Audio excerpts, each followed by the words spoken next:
The Runway.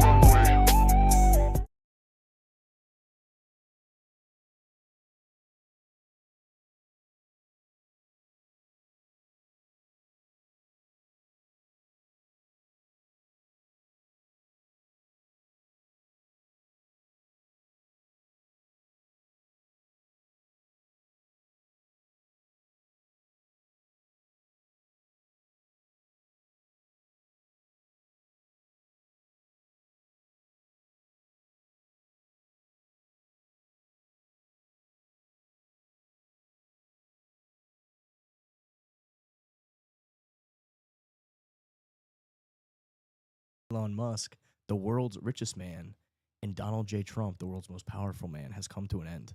And it looks like only in America would you see those two people literally just talking shit to each other all day on X. Kind of wild to see. But so there's the fact that in America we have freedom of speech, so you can actually see something like that play out on X, just live for the whole world to witness, which I think is a beautiful thing in a lot of ways. And then also at the same time, a very disappointing thing to see in the same way, right? It's sad to see the way that they were acting. I mean, Elon calling Trump a pedophile, and then Trump saying, "I'm going to take away your subsidies for shit," and just very childish in a lot of ways. It just seems so ridiculous. Both men are incredibly powerful and smart and successful, and just to see that was also very disappointing. The way I kind of looked at it. It was kind of like an in-person argument, but done over 10 to 15-minute increments, which you would think wouldn't really happen because someone would write it and then be able to think about it and calm down. But no, it was just you were in the room with them and they were just arguing back and forth. Well, I mean, they've been in the room together. I wonder if they have each other's phone numbers, and if Elon was like, "Hey, Trump, what's up with this bill?" And then, I don't know, Trump stiffed him or something, and then that's when the flame war started. Yeah, well, I mean, the big winner yesterday was probably X, because I don't know about you guys, but I was definitely glued to my phone for a little bit, just seeing what the updates were. Yeah, I mean, I didn't get much work done. It was just back and forth every 15 minutes, hey, Trump's on Epstein Island, and then, hey, we're taking away your subsidies, and hey, you didn't, you were fine with the big, beautiful bill, and hey, I didn't see the bill, and fuck you, Well, that's one of the things. It could be Elon is technically correct, but not truthful. The tag is in the Epstein files, so the FBI or whoever has a case on Epstein, and his hashtag shows up, so he's technically in the files. Yeah, you'd think that these intelligence agencies doing all the other things that they did against him previously, you better believe that if he was really heavily involved there, it's almost a certainty that they would have leaked that information to try to derail his presidency. I mean, they literally tried to arrest him and do all that stuff. So bad look on Elon for, in my opinion, saying that so far. I mean, you better have the goods if you call somebody a pedophile. That's kind of how I feel. Like you better be pretty sure that person's actually a pedophile. I don't think he called it. He just implied it, didn't he? He said the real reason they haven't released it is because Donald Trump's in the files and this, that, and That's the what other. I'm saying, though. He could be saying the tags in the files, so he's... Well, everybody's already known that. That's already public information, right? He rented that jet that Epstein owned or something. This was like years ago, and he's which is common for people when you're flying private jets. I mean, you don't. There could be 5 or 6 people who own that, like a jet that you're using, and you rent it to, you buy 10, 15 hours on it, and you use it, and or you charter it just for one flight. I mean, there's nothing unusual about that. That's like just kind of normal behavior. No, that's the business model of NetJets. Yeah, exactly. So, I don't. That doesn't prove anything. Everybody already knew that, but it seems like what Elon was saying was much more serious. Like he was at the island and basically a pedophile. Yeah. Which then draws the question: is like, dude, why are you letting Trump like hang out alone with your kid if you think he's a pedophile? Which is what you did. Why'd you take this long to tell people? Yeah, exactly. So When it just did you doesn't. find out? It's just it's like a childhood kind of teenager argument. That's the way it seems to me. But again, it's a beautiful thing because in America you just have that transparency and you can see that, which is the first take of our day here, which is like the richest man in the world and the president of the United States having an online public feud, like 2 teenage scorned lovers, is just wow. Which is like, yeah, like Well, it the teaches transparency is nice for sure. it teaches you the truth of the saying, "High school never ends." High school never ends, yeah.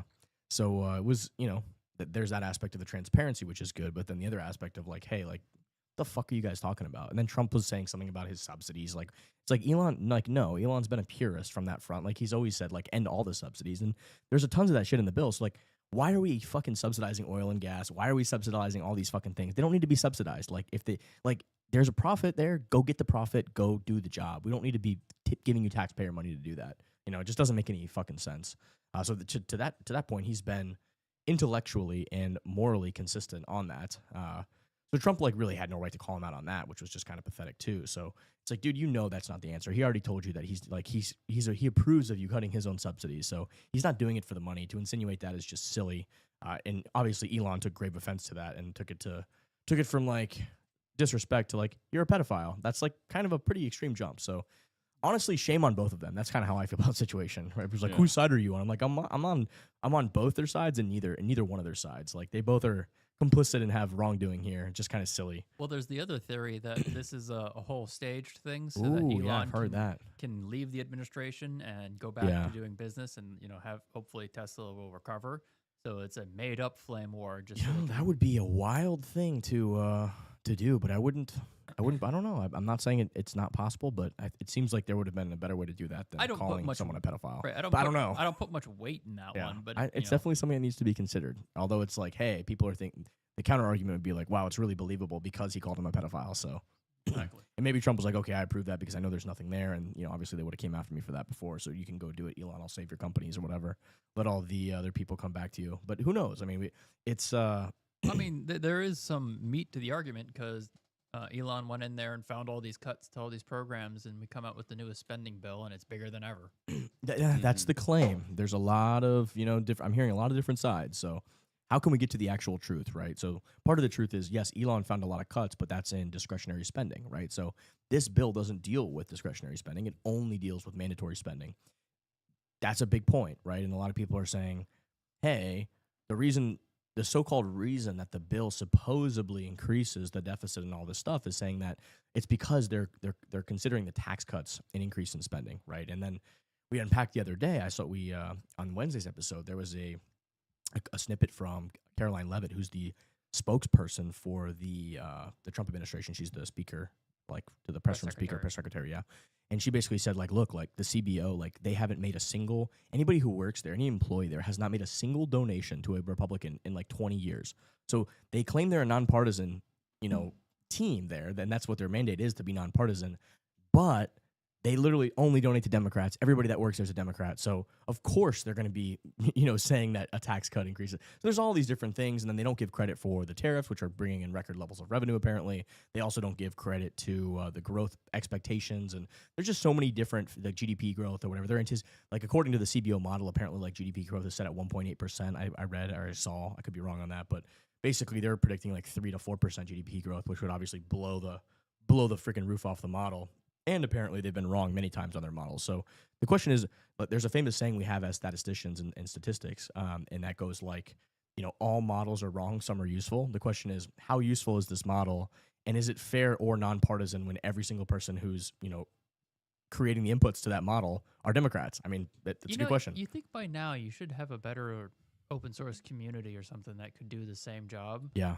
Especially just by passing it into an AI model or something. Yeah, like we could see something like this, like what's happening with the inflation stuff with Trueflation. Like they're doing a good job with inflation, and they're leading all of the government numbers by they actually made their model worse, so it would look like they're saying like, hey, we can predict what the government numbers are by just making our model actually worse, and then we'll tell you what they're going to say 3 to 6 months from now, and they've been literally almost 100% right on that. Right, so, that's what I'm saying. Why don't we have just a set of people that are doing this on their own because they've got the machines? The whole point is the CBO is supposed to be like this nonpartisan thing that does exactly what you're saying, but obviously right, but that's it's in Washington, D.C., and it's been completely captured. Well, we have the same office. Paul, look that up. Can you find out if the CBO is the Congressional Budget Office, are they based in Washington, D.C.? Probably. Yeah. I just want to make sure I'm we have a factually right. department that also calculates the inflation, yet we have Trueflation says, oh, yeah, their model's garbage, and they're doing this on purpose. Yeah, I mean, we've discussed that. We've known that. We know how they, they kind of, there's so much stuff tied to government entitlement and different, from welfare to Medicaid and Medicare, all these different things, Social Security. So they almost have to rig it, or else it just like everything falls apart. Mm-hmm. So like you understand that their reasoning for trying to say the inflation is lower, so they don't have to rate. So, but yeah, I mean, it's a broken incentive structure in a lot of ways. Just curious why we don't have a private Yes, CBO. the Congressional Budget Office is located in Washington, D.C. Its headquarters at the Ford House. So like this is an example of something that's like, how are you going to have a nonpartisan situation here when 98% of the people that live in Washington, D.C. are like super Democrat leaning and left because they're getting billions and hundreds of billions of dollars, maybe even trillions of dollars that's flowing through that city from taxpayers to all these different things. And who gives more, who historically has given more money to all these things? Who likes to spend more historically? It's been Democrats. So of course it's going to be this freaking place where it's completely partisan and captured and biased. So this is what you get, right? Like, yes, we're a nonpartisan team, but yet not a single one of our employees has given to the Republican in 20-something years. I mean, that's kind of statistically almost impossible, you'd think, right? It's like kind of wild.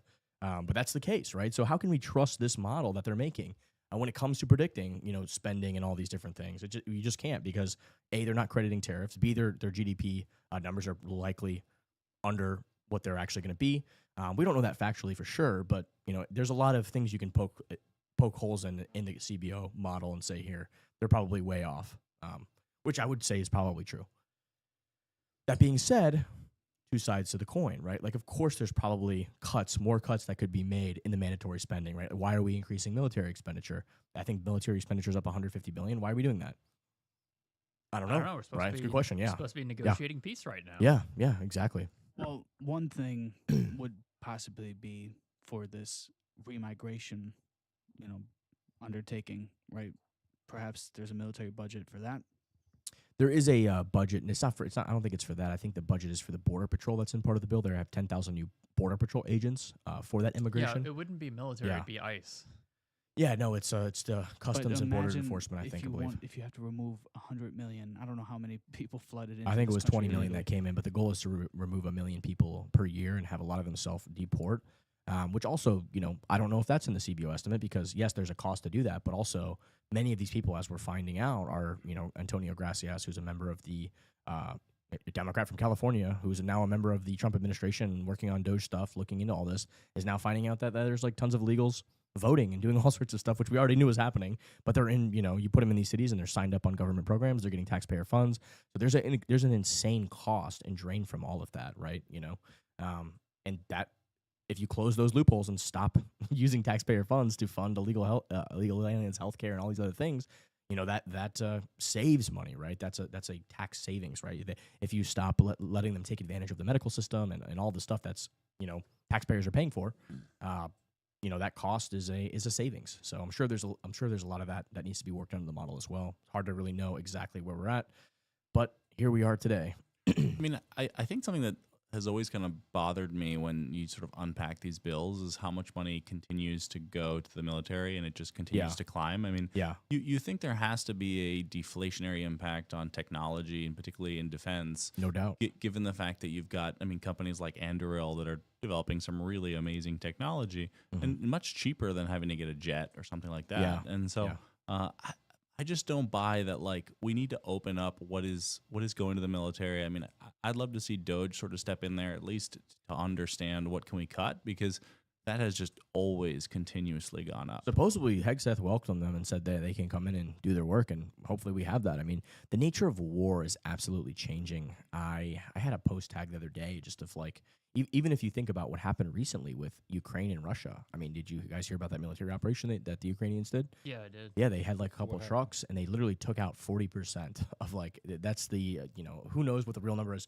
even if it's 20%, even if it's 50%. I mean, they literally took out somewhere between 20 and 50% of their strategic bombers, like all of their aircraft and stuff. So what I heard was it was drones. So I guess Ukraine took no, trucks they took and trucks in and they opened crates, and then Yeah. the crates just came up, and you've got like $100 drones that are just like blowing up, $20 million planes, $100 million, just totally a total mismatch, right? We had a similar situation in the Red Sea with the Houthis. We're using these $100 drones, and we're shooting $1 million missiles at them. It's like the nature of warfare is changing, right? And everybody on Earth should be concerned about that in a lot of ways, because now you can do a lot more damage for a lot less money, and we're going to have to develop new technologies to counteract that. And I agree that's a concern, but that means our military spending should be going down. That was my point. Yeah, my point is saying, hey, look, maybe we shouldn't be making the newest fighter jet and spending $100 million per plane, and instead we should be investing $20 million in a drone swarm, which is like, if you look at what China's deploying now, I have a video on here somewhere, Paul. I don't know, can you find that video? It's really interesting to look at. You might have to scroll down. It might have been from a couple episodes ago. We might have never got to it. What it was like a video of like I think it was like 100,000 drones the Chinese just kind of had. There was a video of some of their deployment, but like that's what the future of warfare would look like in a lot of ways. So yeah, I remember seeing what Iran sent a bunch of drones, and there was someone who was literally just taking a video, and you could just hear the like humming of the mini propellers. No, there's one I have here that's like incredibly interesting. It just shows it like these deployments of like just a battle group of like 100,000 drones just kind of go up. Did we ever find out what the drones were on the coast of New Jersey? Remember all those? I don't think we ever found that out. There was a lot of discussion that it was just military testing and different things going on. But Trump said when he got in there, he was gonna like tell everyone, and that just kind of dropped off the radar. Yeah, here's there you go. Look at this. So this is an example. I don't know if this is the video I found, but it's kind of wild to like witness what's happening. I mean, it's this Chinese. It isn't Chinese. The Chinese People Army. What is this guy saying? It's probably just a shill account for the CCP here. The Chinese People's Army has enough strength to remove all obstacles China has learned from the Ukraine war, and a terrifying drone swarm future is now. Apparently, they are producing hundreds of thousands of FPV drones and organized mass demonstrations to train operators. Yeah, I mean, it is like that's gonna be the future in a lot of ways. Like, good luck dealing with that. Hey, go up there. I think that reminds me of Dubai. Is that in China? My mental model is that if you don't win tech, you don't win, because tech isn't just electric cars and rocket ships, life extension, and artificial intelligence. Tech is the money, crypto, the media, social, and especially the military drones. China understands this. Yeah, they're not wrong. I mean, that's a drone storm. In Dubai, I was watching that. I was just on a casual day doing a business deal, and I'm at a restaurant, and all of a sudden I look out, and it's like there's a bunch of drones that are just like doing a cool display, like just on I think it was like a Thursday or Friday, just like randomly. It's like, wow, this is incredible. And it's kind of scary. It is scary. It's scary in a way. So where should we be focusing our money and our resources for our military? It's probably not on more fighter jets. I hate to say it. Well, the problem is when it comes to drones, I think most of the supply chain is based in China. I mean, I think what is it? DJI is a Chinese-based company. Most of these drones are running on ESP32 chips, which are Chinese chips, and so I think the problem is like the military can't buy them because they're not really produced. That was at the all video that I here. found. Look at this. This is insane. They can make 500K of these per month, but look at this deployment. Like, look at this military exercise. yeah, like if we can't do this, if the U.S. can't do this, they're fucked. And this, look at this. I mean, could you imagine that? Could you that sound? Look at that.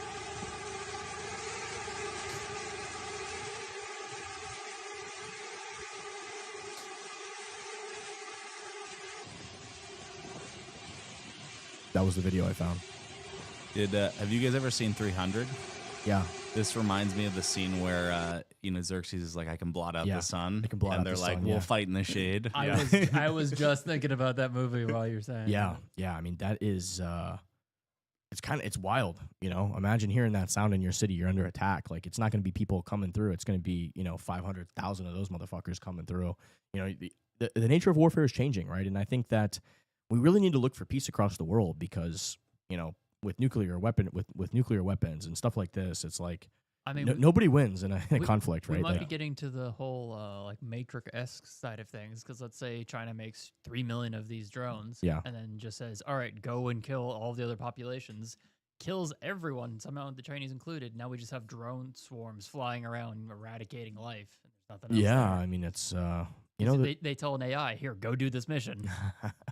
well, the future. I mean, again, we've navigated periods, right? When nuclear weapons became a thing, obviously, like any country that had that could wipe out the rest of the earth if they wanted to, right? At least we're all humans, right? So we all, there's some shared humanity there. So hopefully we can get past our differences and try to find peace. And with these terrifying technologies, they do exist and they're not going anywhere. It's only going to get more and more advanced. So hopefully they never need to be used. That's the point, right? So why are we spending? I mean, China's spending, I think, $200 billion a year. We're on their military. We're spending close to $1 trillion. Why don't we just like drop that down to like spending 50% more than them? We could save $700 billion right there, right? These are just examples of things that we could definitely do, things they can cut out in the budget. I mean, even if they didn't increase the military budget, even if they just kept it at $1 trillion, it would still be essentially more than 5 times more than any other country on the face of the earth, right? So we gotta be think smart, right? Like think smart, and I think that there's a possibility for that. So I get where both sides are coming from. I guess taking it back to the Trump and Elon thing, it definitely makes sense to understand where both sides are coming from. With the military-industrial complex, too many people get paid. They're not going to let loose of that grip. They got to. They have to. I mean, it's the only, either the empire goes down or we fix these problems, these systemic problems. And I think that's pretty much what Elon is saying here, and it's why he's so adamant about this. But Trump is kind of like, listen, we have razor-thin margins, and I want to get my legislation through, and we can try to fix more stuff later. But like right now, and that's the argument Stephen Miller's making too, where he's saying here he says he's talking about a little bit about border funding, and there is a lot of things in these bills. So the main bill has so many different legislative priorities that he campaigned on, from immigration to trying to think of what else. I think Charlie Kirk had a thing which were like 50 different things, and a lot of them was campaign promises, right? So a lot of stuff with the border, a lot of stuff with more ICE agents, finishing the wall, but there was other things as well in the bill that were pretty important. But Miller had a comment here where he kind of said he's kind of talking back because like Thomas Massey, Rand Paul, Elon are kind of on one side of this thing, and then the rest of the kind of MAGA Republicans are on the other side. But he's saying here, like, realistic border funding equals libertarians want to scale back the deportation program. Is that why they are fighting this bill? BBB has no pork. It is a tax cut plus deportations plus welfare reform. So, yeah, that was part of it. There's a lot of welfare reform in that. You can't be, if you're an illegal alien, you can't be getting welfare. So that's in the bill. So there's a lot of things in there that will save that are probably not getting CBO scoring correctly. Welfare reform is a part of that. Obviously, the tax cuts are a huge part of that. The tax cuts, that Trump campaigned on extending his tax cuts. He campaigned on deportation and immigration reform. He campaigned on welfare reform in the sense of we can't have illegal aliens getting welfare and sucking out resources from the taxpayer, right? That's a big cost. Also saying no SALT just means saying don't pass any bill. It takes 218 to win.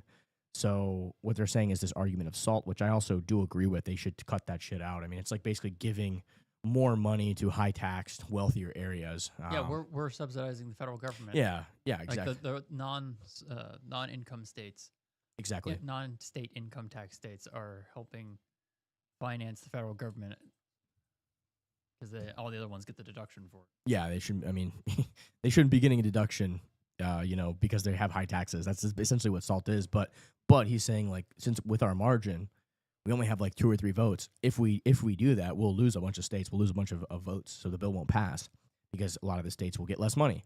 Especially, there's some right leaning states that still have somewhat higher taxes than Well, that's the thing. a lot of other red states. Yeah, we've been spending in largesse. Time Yeah. to start actually cutting. It is time to cut. Yeah, cut yeah, and tightening the belt, and no one wants to do that because that means they don't get the free money anymore. yeah, no doubt. So I mean, I get Stephen Miller's a realist and a practical and like being practical here, right? So I get where he's coming from, what he's saying. He says the bill has been public for weeks. All anyone can find inside the bill is a long list of campaign promises kept. So yes, that's somewhat true, but also, of course, there's definitely things in the bill that can be cut. There's definitely mandatory spending that is unnecessary that can be cut. So I mean, you have to whip votes, so you do have to put a couple things in there to make some people happy to get stuff over the line. And that's so pretty much what's happening here. That's Yeah. the unfortunate reality of politics and the Yeah. day we live in. Another big announcement here. X says we're joining forces with Polymarket as our official prediction market partner. So love to see that.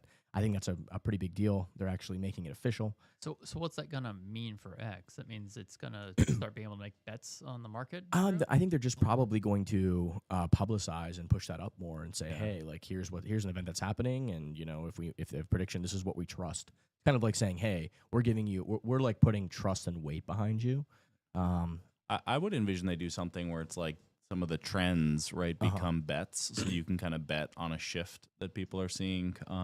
Because there's a lot of social commentary that happens already now on X on movements in the betting market. And so being able to almost create like a subcategory within X of just all these different bets with the ability to like comment and see comments on it, I think will be pretty cool. Yeah, no, I agree completely. There was a lot of FUD against Polymarket for a while, but it's been pretty clear that Polymarket has outperformed any kind of like mainstream pollster or any other like the little propaganda things that they use to try to manipulate the masses and steer people. It's just pure money, right? Like money talks and shit walks. It's like if people are betting and putting money, like you kind of get a real consensus of what the smart money thinks, what people think. And, it's not always right. It's a probability, right? But more often than not, the probabilities have played out exactly as predicted. I mean, I have to envision that the evolution of something like the CBO, right, is like betting markets on different things as the result of certain policies. So I don't know. With the election, we definitely saw that the betting markets end up showing way more than the anecdotal evidence might show via surveys and whatnot. So here, somebody actually said, heck, Rock, what does this announcement mean? Can you give us the full details on what the prediction market partner entails? He put entails instead of entails. What is this? Common sense. Engage Hub 1. We got to work on your spelling there, big dog. How does this benefit X users? What does the future hold with this partnership? The X Polymarket partnership announced June 6, 2025, integrates Polymarket's prediction market platform into X, allowing users to bet on event outcomes like elections or sports using cryptocurrency. This could enhance engagement, offer real-time insights, and enable potential earnings for accurate predictions. However, concerns include gambling-like risk. Oh my God, don't give me the concerns. Let people be themselves. Let them do what they want. Paul, how do I increase this text size? It's at 50% right now. I'd like to set it's like. I was going to say, Yeah. click on the magnifying glass. Yeah, there we go. Okay, that's better. 67% is good. All right, let's move on. Does that mean X is going to be integrating cryptocurrencies soon? Can you move me back to the main thread, Paul? Hold on, give me 1 second. Yeah, it's fine. Yeah, I They think were because it supposed is to a while everything. ago. crypto's just more native to the internet, so I think that just Right, but they were course. they were supposed to be pulling in Lightning Network onto X. really. That was something they said a while ago. They're going to be doing that for the tips. Yeah, there's a lot of different stuff that they've been talking about and stuff. We'll see when it gets implemented and what the rollouts look like. I know video content is going to be growing here. I've kind of we've kind of made X our home for all of our video stuff, the media stuff we're doing. Obviously, after YouTube censored and what do they do? They call it blacklist you, or what's it called? Shadow ban you, Yeah, and send you sure. all these remarks. I'm not dealing with any of that shit. Like, they can go fuck themselves. That's kind of my thought about the whole situation. Like, you got to like talk to some agent somewhere and try to like navigate it and do it stuff. And I told Paul, just fuck it. Well, let's just build places where there's actual freedom of speech and you can actually have a conversation and you're not gonna have to worry about everything you say. He can post stuff there if he wants. I'm just not giving him any money. I'm not, spending any time or any dedication to it, until obviously they change the way they operate. All right, Paul, I need to move back to the main thread if that's okay. Let's see here. Jameson Lopp had a good comment about all this. The world keeps getting crazier, but the craziest thing is that demand for Bitcoin remains flat. The blockchain is a ghost town. The exchange rate hovers around 100K despite constantly announced massive institutional purchases. Retail interest never regained 2017 levels. Interesting point. What's you know, he we've mean got, by it's a ghost town? meaning that like there's not a lot of high fees on chain. Like there's not a lot of active users like sending transactions. It's mostly people understanding the store of value. At least for Bitcoin right now, from what I've seen, is like the store of value play is getting a lot of attention from institutions and people that are seeing what's happening with the debt situation, how deeply in debt the U.S. is, like looking at treasuries, look at money printing, and they're saying like, maybe it makes sense to store our savings in a money that can't be printed from thin air. So you're seeing kind of a lot of that institutionalized corporate nation state Bitcoin play that's starting to really ramp up. But what he's saying is like, there's not a lot of like retail. This market cycle hasn't really, people messaging you like your mom or your grandma saying like, hey, how do I buy Bitcoin? Or what's going on with Bitcoin, right? Like when you really start to see that, that's like a signal that retail is more interested because they see big price movements and big announcements or whatever. And then you get more and more people kind of coming in, FOMOing in. Bitcoin had that for the first like 15 years of its existence, essentially. Like it was a retail first phenomena. Now the big boys are coming to play. I mean, that's, you had 15 years. It's the first market in history, essentially, that, as a free market, that retail was first before institutions, before Wall Street, before all these other things. So, but I have to think that the ETFs somewhat kind of cannibalized what would have been retail, because now, I mean, with, Fidelity or some of these big guys, you can kind of just, put your money in through them. It's a lot easier. You don't have to worry about sort of storing your keys or anything like that. And that's a great point. These big players are doing, a couple of transactions a day to basically like either buy more Bitcoin or sell Bitcoin. So yeah, that is actually a great point as well. Because they don't have to natively interact with it on chain, right? Like they're getting a price derivative of it, a representation of it, which can be a good thing and a bad thing in a lot of ways.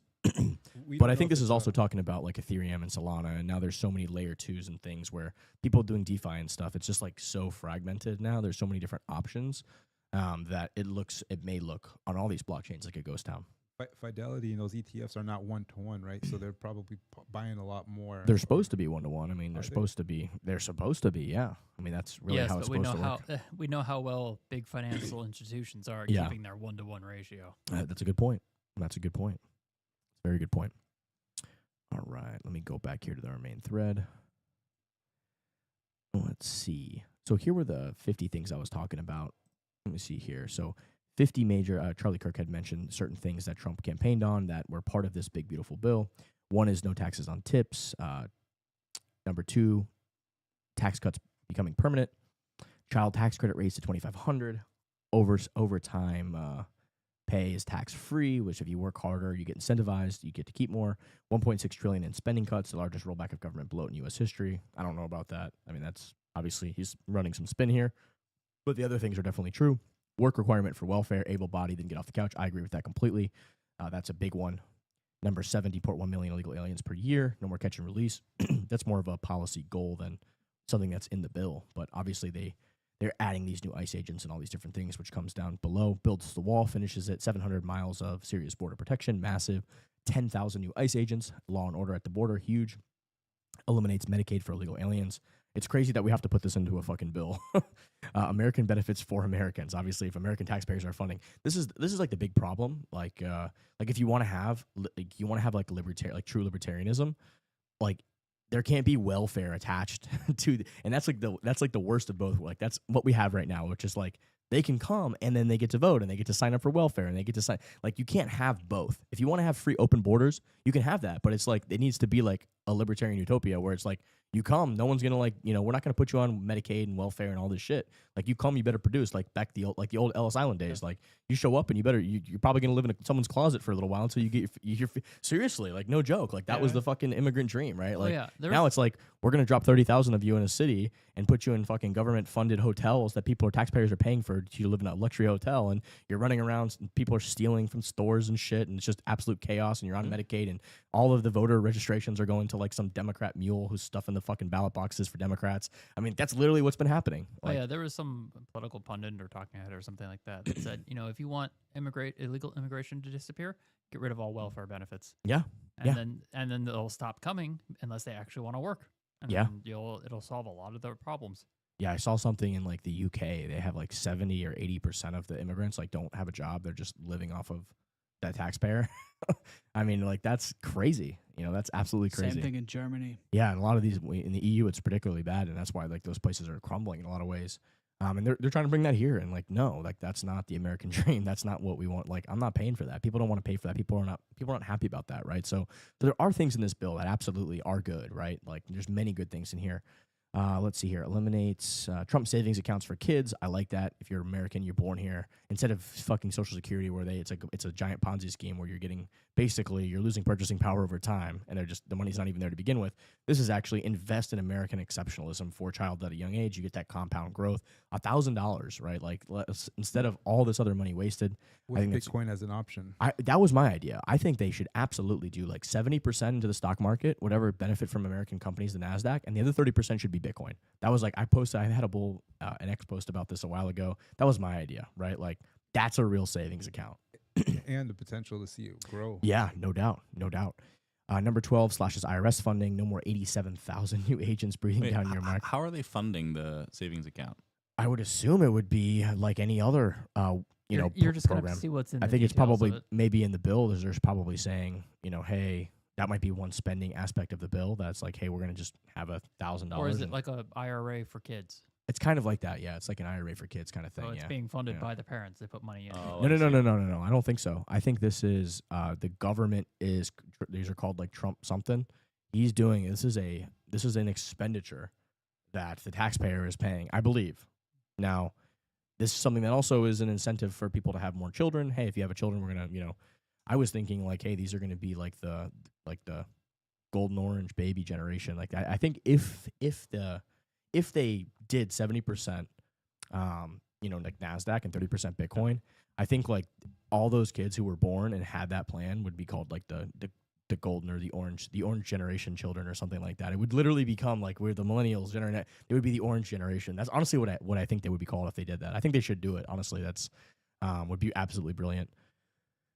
But yeah, I believe that Trump savings accounts are paid for. Like that's an expenditure, right? So like Part of the bill, okay. yeah, it's like part of an expense.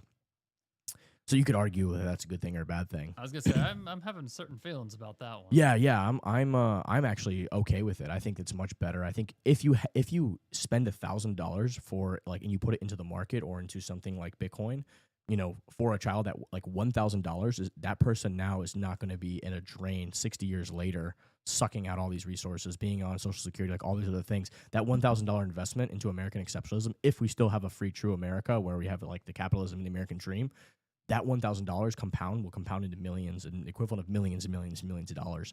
So you could literally eliminate so many other programs later by making this one acorn investment now. That's my take. But you are printing more money. I don't know. Essentially Yeah, I was gonna funnel. say, I don't know if I they're don't know if printing the there's money or if this is from tax revenues. I don't know. That's assuming that you have growth the entire time. I mean, yeah, you can have some pullbacks and whatnot. The point is the average of the stock market. If Right, that's what I'm if saying. you Right, so I'm compared- saying there's pullbacks, which I get that, but primarily it's been going up. But that still assumes that I hate to say it, you still have a country at the end of the day. Yeah, that is of course. Well, any of this stuff does. I mean, of course, it assumes that. Yeah. I think probably the intention here, and I think you alluded to this, right? It's like we want to incentivize there to be more American families. And so doing something like this, you can basically say, your child will be able to afford college. No doubt. Yeah, Dipping into that's- something like this. I think And it's so- like at 18 you can first. There's part of it can be used, and at 25 or something, the rest of it becomes you able to use the rest of it, which kind of makes sense. If you're like 18, you want to start a business or a child, and you've got say the value of it becomes over 18 years, $50,000 to $100,000. That could fund But if Oh. if it goes back to the whole IRA thing where you can only pick funds that are basically pre-approved, and all those funds have companies comprised of companies owned by BlackRock, so that just seems like an end-around way of continuing to fund them again. I don't know. I mean, I think it's probably going to just be like the NASDAQ, like you just buy the top 500 companies. So it's going to be some form of that. What I think they should do is add Bitcoin. If you do 30% Bitcoin, 70% stock market, like those kids are going to be At what age do the kids get the the money? orange 18 generation. the orange generation, yeah, Okay. 18 Gotcha. at age 18, because Trump did the policy, so it's orange, and then the orange coin. That's what they should do. It's just a no fucking brainer, a no brainer. That's going to be definitely devil's in the details Yeah. problem. So at 18, I believe they can access some of it, but then at 25, they would be able to access the rest. So once their brain is fully done developing and they're technically like a true adult, 18 you're kind of an adult, but 25 your brain is like fully kind of developed. So I think that's the way they have it set up. Paul, did you put this over here for a reason? Let's see here. No. All right. So we've got that. We've got the Trump savings accounts, slashes IRS funding, Green New Deal defunded, energy production unleashed, back to drilling, fracking, etc. Tariffs on Chinese-built ships, protect American shipbuilders, buy American, build American, estate tax protections expanded, estate tax, repeals DEI mandates, bans taxpayer-funded gender ideology in federal agencies, military pay raise plus benefits boost, national missile defense, Golden Dome, HSA accounts. So maybe this is what the increase in military spending is going for. But I think if they want to do all this shit, they should cut other shit. HSA accounts expanded, school choice tax credits, which is a good thing.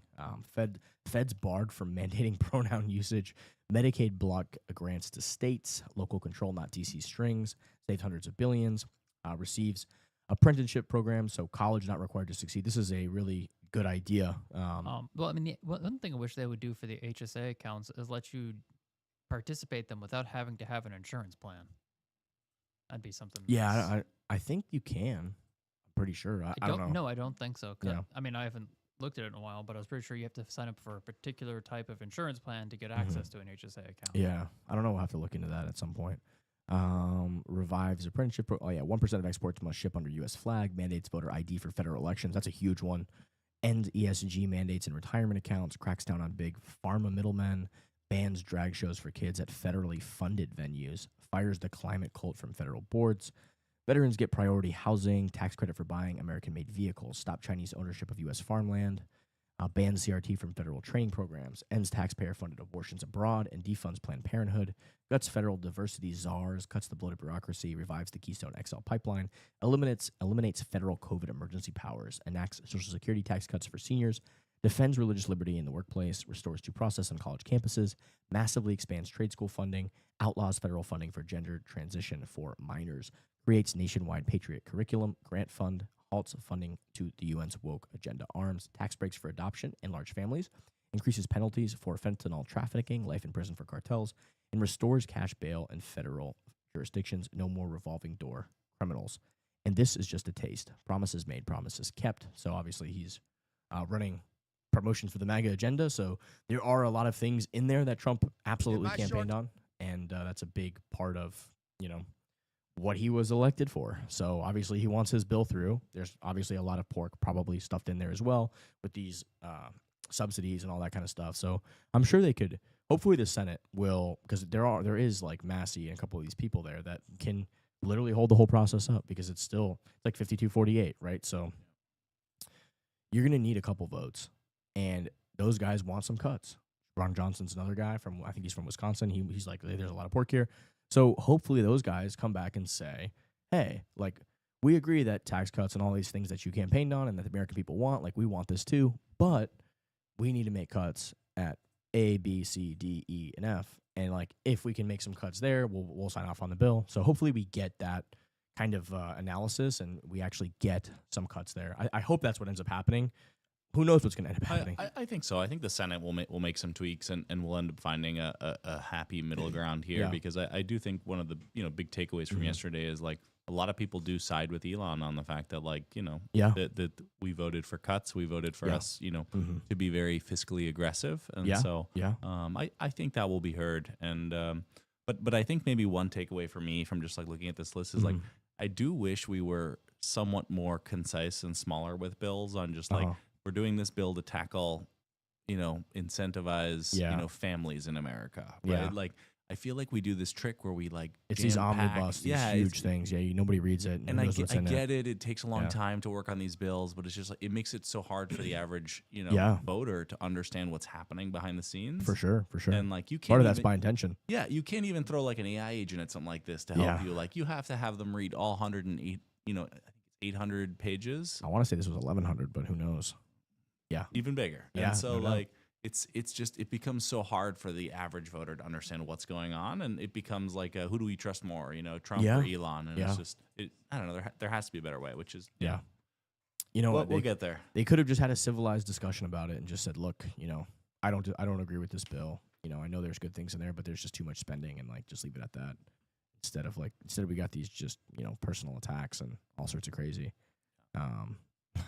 I can't remember who was first. I think Elon started it off when he called this what did he say? It was he could have just said like he disagreed with the bill, but then he called it. He just had some like he just said it was something crazy. He had a few tweets that were basically He just kind of like shots fired. It was Yeah. just kind of like, this is a fucking disaster or something. Like, he just like escalated it to the point where, and then Trump's like, oh, Kill Bill. Was it Elon the just Kill doesn't Bill? want tax credit. What's up? The Kill Bill post. Was that No, it wasn't that one. It was one before where it was just like, this is a fucking disgusting abomination or Well, something. Yeah, It was brought basically, in. I think that was the general gist. He actually used like abomination. He and, used like this fucking bill is a it- disgusting it, fucking it, it was a abomination or pretty something. aggressive sort of like. It was like, Trump is not gonna like if he would have just been like, look, I like Trump, but I disagree with this bill. I think we need to cut spending more. Like I don't approve of this. Like it would have been a lot more cordial. But then when he said that, Trump's like, oh, you just don't want your fucking EV credits to go away, which is obviously a lie as well. Yeah. And then Elon's like, you're a pedophile. Yeah. So then it really escalated from there. Well, you got to be fair. He came in on the mandate of cutting government spending. He did for right? sure, no doubt. Doge Yeah. was initiated to, pull back on all of that, and, Yeah. and this is a slap in the face. This is disregarding all of that work. So Well, I think that he is felt most betrayed. certainly the argument that is being made there. But a lot of the work that Elon did, like I've said, was discretionary spending, not mandatory, which this bill covers mandatory spending. So, but yes, in the spirit of that bill, this bill probably is spending more than it needs to. So In the yeah. spirit of Elon's work, but it wasn't any of the But cuts. I don't think that about he what made. Trump and the whole GOP was doing, right? Yeah, They're telling Thomas Massey he's going to be primary. They're telling Rand Paul. Anybody who has any, essentially criticism towards this reckless spending is being ostracized. So I feel like they have put people in that position where if you say something unfavorable, yeah, I don't like that either. I hear what you're saying. I don't like that. I think Trump's so used to being able to horse trade with people, like make trades and stuff, and like people like Rand Paul and Thomas Massey are just like very principled people, but they also make it very difficult for to do anything, right? To get anything done, to make any kind of compromise or concession. So I think Trump probably was just like, look, I can't even work with these guys. They're not willing to make a deal, essentially. I think I don't know. the- I love Rand Paul and I love Thomas Massey, so I have a lot of respect for a lot of things they say. So it's like kind of, but I also, I think Trump is the better alternative to anything else we would have had in For sure. power. So, it's kind of like, it's what I keep saying. Don't let perfect be the enemy of good. Yeah. So I think that's my take after analyzing it and thinking about all this stuff. There is a little bit of a vibe shift where, initially it was like, hey, we want to make cuts. And I feel like Republicans do this a lot where it's like, we want to cut, we Yeah. want to, balance the budget, we want to do all these things. And then now the sort of topic is we're going to grow our way out of Yeah, this, that's right. And even sort of Scott Besson is sort of making this sort of argument now. Initially it was like, oh, we can fix this, we can figure it out. And Yeah. now it's sort of like we just have to grow our way out of the problem, which always really kind of like, it just bothers me as like a philosophy because it's like this is also how we grow, massive startups like Builder.ai that end up, completely failing because their product doesn't actually work. It's just like, oh, we're going to figure it out later. Like, let's just keep driving growth at all costs. And it's, at some point you have to look at the balance sheet and say like, does the math line up and sort of how do we fix it? You know Yeah. what growing at all costs is called? Cancer. Yeah, I mean, I think that we're gonna see how it all plays out. I mean, obviously, it doesn't math out if you look at the CBO estimates. But again, there's a lot of legitimate criticism for the CBO estimates. I think at the end of the day, everybody knows what's gonna happen. They're gonna fucking print money at some point to like cover to inflate away these debts or do whatever's necessary, right? To like make it go away, which is hit the money printer, which is always what ends up happening. And I think that's, the main flaw with fiat money is that they have the ability to just do that. Yeah, I was So- I was at the Publix the other day and I grabbed some pasta noodles and it was $2. And I remember as a kid it was like 49 cents. Yeah. Wow. There's inflation for you. You almost never see something with like cents on it now. It's like Yeah, like I don't even care about change anymore because what can I buy with a quarter Yeah. nowadays? Like before I used to be able to get a soda for 50 cents. Now it's like $2. Apparently, a bottle of water at Costco. I did not know that, but Really? I found it. Yeah, it was at Costco the other day. And they gave me change and like I handed it to my daughter, And she went over to the machine and put a quarter into the Costco, this Kirkland water bottles, and she got one. It's 25 cents. Oh, Yeah. Wow, it's all kinda- right, I kinda stand inter- corrected. You can But- buy something for 25 But only at cents. Costco, probably, because the CEO apparently, like, they tried to raise the price of the hot dog, and he's like, Oh yeah, he was like threatening to he murder was the like, I current will, CEO if you or raise something. if you raise the price of my fucking hot dog, I will kill you, or some shit like that to the board. That was classic. I Oh saw my some god. funny. Here, let me see if I can pull it up. Max Kaiser had retweeted this, but essentially, they're saying that Trump's plan is to remove the debt ceiling, print trillions of dollars, see the Bitcoin price smash 1 million, and buy billions in Bitcoin. Right, so are Buy they the just Bitcoin now and I then mean, make it right, that would be the- You got to print the money to buy the Bitcoin first, right? It's like this attack on the system. Well, without a debt ceiling, right? If they do get rid of the debt ceiling, I mean that opens up a lot of different options for the government to do. Everyone gets $1 million. Elon is on the brink of going full Bitcoin maximalist. Trump's plan: remove debt ceiling, print trillions of dollars, see the Bitcoin price smash 1 million, buy billions of Bitcoin. USD stablecoins are a crutch. Trump thinks he can offload trillions of increasingly worthless T-bills on the global noob market, so he's skyrocketing U.S. debt. Bitcoin 2 million in play max. Oh, that's funny.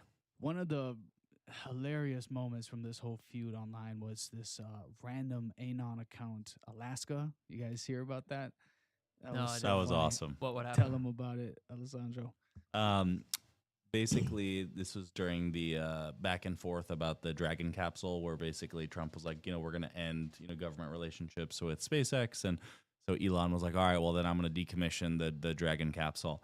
And some guy with I think 17 followers was like, guys, like don't do this. Like take Yeah, I saw that. take a second Can't know what you're and talking just about like now. think about things and like let's circle back later. And Elon replied, you know what, you're right. Like I'm not going to decommission the Dragon capsule. And I was like, all right, Oh, that one man classic. saved the Classic. Dragon capsule.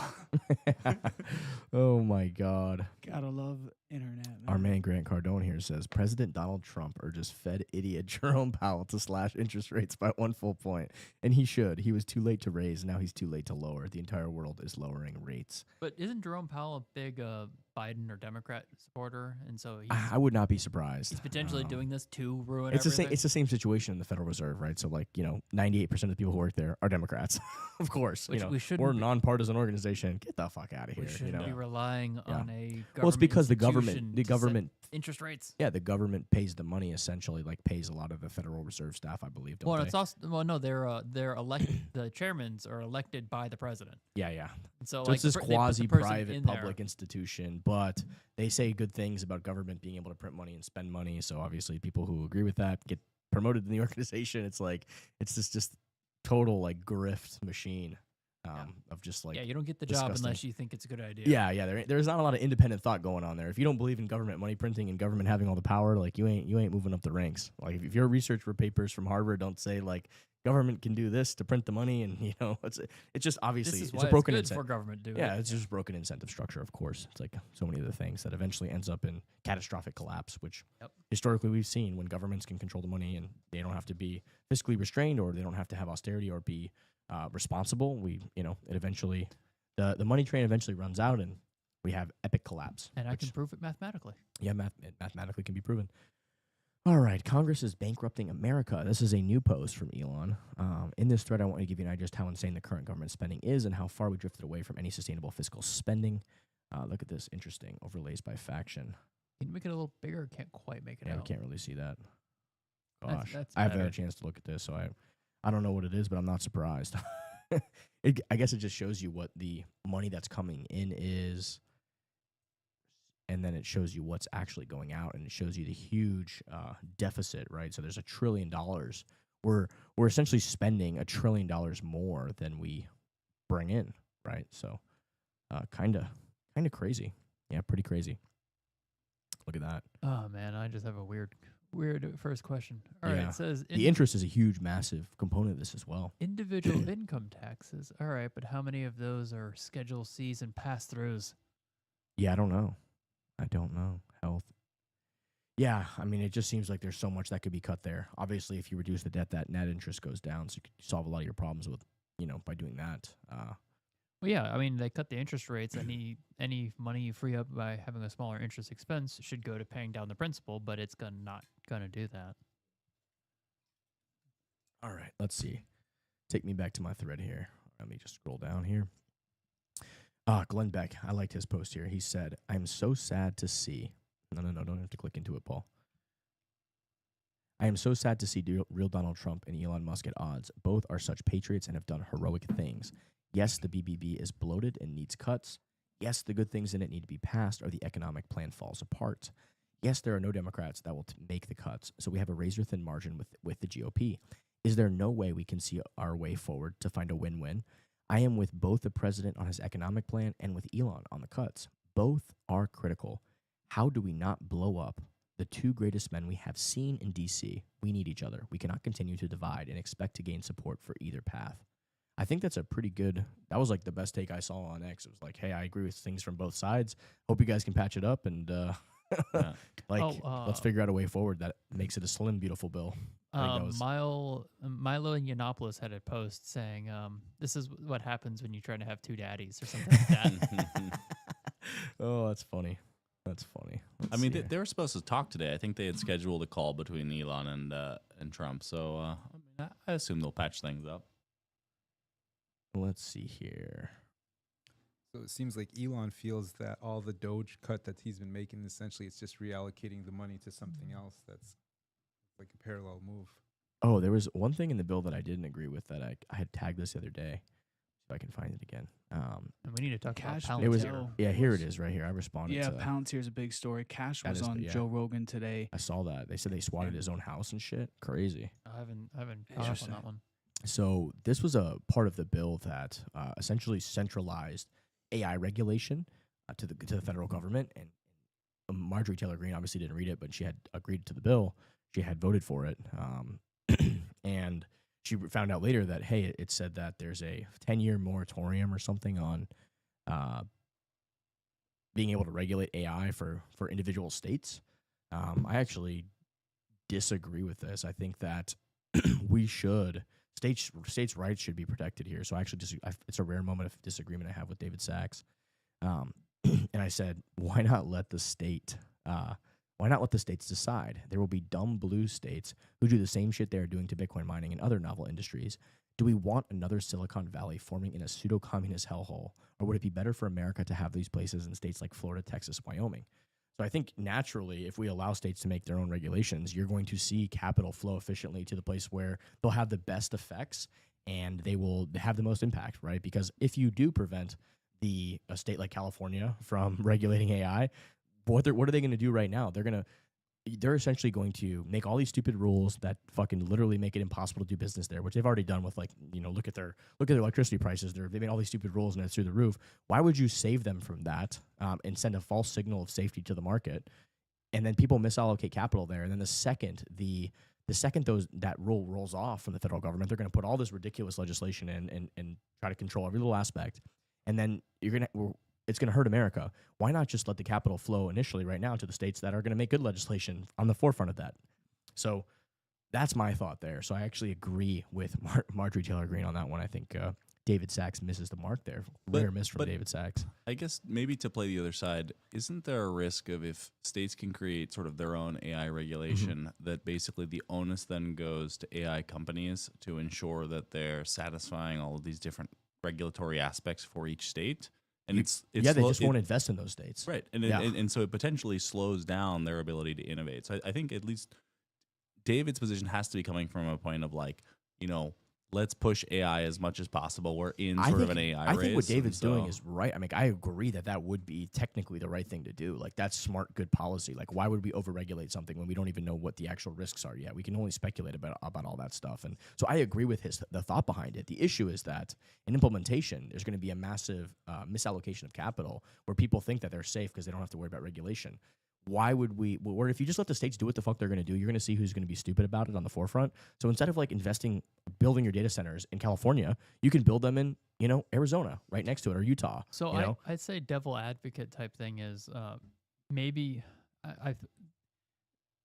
some states might allow AIs to do things that are rather unethical, but they manage to get away with it. Like I think there's a website now where an AI agent will come and pay a human to do some tasks, like capture something, because they can't do it. And there's some things that humans are better at, Yeah. like read the time on this clock or something. Mhm. And so you might have an AI pay a human to do some of those things, and it's somebody I'm gonna go harass this guy's coworker because that's what he told me to do, and that bot goes and does it. I don't know. I'm just like, I think you're missing the topic of what we're discussing. That's I'm it's I'm based, ju- I'm what just he's saying saying is with essentially what AI David that- is saying is that Right, it's there gonna- are it's no gonna- states can make any regulation at the state level. right, because it's going to create a giant patchwork that an AI company is going to have to navigate. So you're going Correct. to have 50 different sets of laws. What I'm saying is maybe we shouldn't let them have any ability to put any regulations and have some federal regulations, because there's a big opportunity for abuse that's happening right now, especially with Google View, where they have the whole video production. That's fine. Like that's why they did the whole Trump passed the bill for no AI porn, because people are constantly taking one person's head and putting on another person's body and publicizing that, and it's almost indistinguishable from the real thing. I mean, you're not going to prevent that. It's the internet. You either can live in a free society where people can make fake bullshit, or they can't. I mean, Right, it's right. just- But I'm just saying you know. more of like harassing somebody instead of just making fake videos of them. yeah. I- But I- what they're I guess saying may- is like may- no maybe- regulations. What one question, Maddie, because I think Yeah. you've maybe read more into this, is it more tied to the regulatory aspect of where and how sort of servers are run at a state level, or is it sort of comprehensive? This on- is comprehensive, because literally we're in a race against like other nations. Like this is an issue of national security. So I think that's really the only argument they can make, is saying like, hey, we can't lose this because. So like the argument that like where they're coming from, I think that is their most credible thing, Yeah. that says, hey, to allow states to make their own regulations and rules on this would be akin to sacrificing national security, because we cannot lose to China, we cannot lose to Russia, we cannot lose to these other nation states and let them control the AI models of the future and the AI of the future, because that's a lot like that would be a lot worse scenario. Unless than they letting get them rid of doing it. copyright, they're gonna win, because China doesn't care about copyright. Yeah, yeah. Well, there's that aspect of it for sure. So there's all these factors, which is kind of what they're saying. Like we don't want individual states to make. Essentially, we're putting a moratorium. It's a sandbox, right? What I'm saying is like there's 50 fucking states. Like let them do what they want. Let the shitty states let them overregulate and do the bullshit that will prevent capital from going there. Like if I can start a company, like I'm saying, look what happened in Delaware. Like I don't incorporate my companies there anymore. I incorporate in Wyoming now, right? Like rational actors need to be able to respond from signals from different states and how they're run and what's going on, and that will make capital flow more efficiently. My capital is flowing to Florida, to Texas, to other red states where there's zero or no state income tax, where there's good sensible policy, where there's freedom and capitalism, right? Like that's where the capital will go. And I think that will benefit America even more greatly, to have that capital flow there in the first place, instead of having it misallocated all over because the federal government comes in to play daddy and tell different states what they can and can't regulate. Let the idiots overregulate in certain jurisdictions, and let all the other areas that are going to be smart and have freedom let the capital flow there, because it absolutely will, right?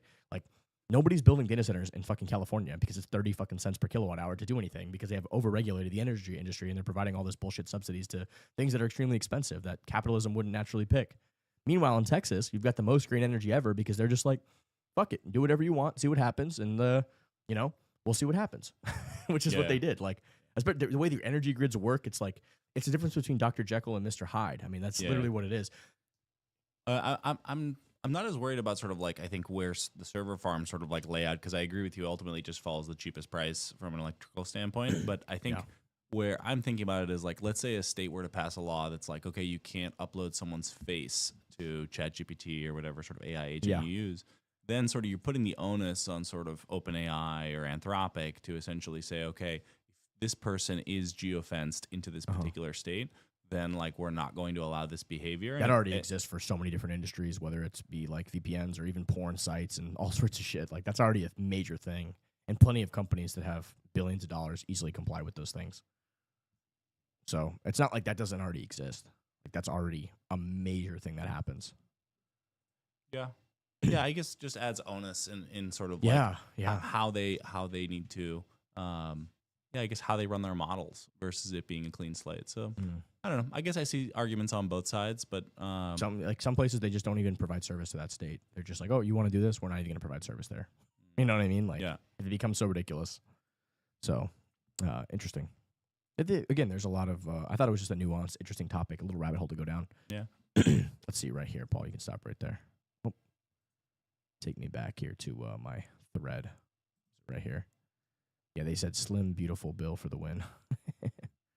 Have you guys heard about this OpenAI data leak? Apparently, and this is kind of the problem. This is a big problem with lack of user privacy. OpenAI is now required by courts to preserve all ChatGPT logs, including temporary chats and API requests that would have been deleted. If I understand this correctly, it means data retention policies for apps. Can you open that? Yeah, open the Capano take underneath. Yeah. Eric Voorhees had an interesting thought about it. But if I understand this correctly, it means data retention policies for apps that use OpenAI API simply cannot be honored. Before the order was in place, mid-May, OpenAI only retained chat history for users of ChatGPT Free Plus and Pro who did not opt out of data retention. But now OpenAI has been forced to preserve chat history even when users elect to not retain particular conversations by manually deleting specific conversations or by starting a temporary chat, which disappears once closed. OpenAI said previously users could also request to delete their OpenAI accounts entirely, including all prior conversation history, which was then purged within 30 days. While OpenAI rejects claims that ordinary users use ChatGPT to access news articles, the company noted that including OpenAI's business customers in the order made even less sense, since API conversation data is subject to standard retention policies. That means API customers couldn't delete all their searches based on their customers' activity, which is the supposed basis for requiring OpenAI to retain sensitive data. The court nevertheless required OpenAI to continue preserving API conversation data as well. OpenAI argued in support of lifting the order on the API chat logs. So I read also that there was a major hack of a lot of this data. So they're forced to store it, and now like bad actors are coming in and like stealing all of the private user conversations and all sorts of stuff. It's like KYC, AML, and financial crime all over again, just now happening at the AI level. So very interesting to see this. It's why we got to have AI that's more decentralized and private. So I think Eric Voorhees is working on something called Venice AI, which doesn't by default store any information or any data or anything that you don't want it to, right? So we do need to have, I know a project called Flux is working on with their cloud as well. There's a couple of projects working on stuff like this, and just be vigilant if you're using these AI tools and realize that if you're using if you're using ChatGPT and some of these very woke types of models that are built very centralized, you've got some concerns that you should be aware of, that your data may be leaked and people can find your conversations, which is a little scary. That's always been a rule, though. You don't want to put like personal information or. Well, if you're paying for a service, a lot of times like you can have the whole point is like when you're not paying for it, you're like, okay, well my data is what I'm giving to get this free service. But when you're paying for a service, you should be able to control your privacy and retention, etc. But apparently that's not the case. Wild. Let's go back to this main thread here. Let's see here.